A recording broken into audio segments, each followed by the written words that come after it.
पावसाळी अधिवेशनातील फ्रीस्टाईल हाणामारी प्रकरणी बुधवारी विधानसभा अध्यक्षांकडे अहवाल सादर केला जाणार आहे। विशेष अधिकार हक्कभंग समितीकडून अहवाल सादर केला जाईल। अहवाल गुरुवारी सभागृहात ठेवला जाणार आहे। पावसाळी अधिवेशनातील फ्रीस्टाईल हाणामारी प्रकरणी हा अहवाल सादर केला जाणार आहे। विशेष अधिकार हक्कभंग समितीकडून अहवाल सादर केला जाईल।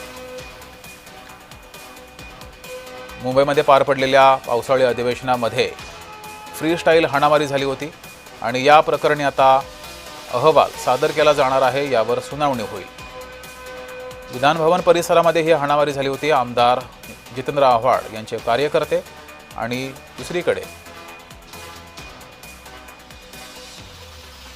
दोन्ही कार्यकर्ते हे एकमेकांमध्ये भिडले होते। अहवाल गुरुवारी सभागृहात ठेवला जाणार आहे आणि या संदर्भात निर्णय समोर येईल। विशेष अधिकार हक्कभंग समितीकडून अहवाल सादर केला जाणार आहे।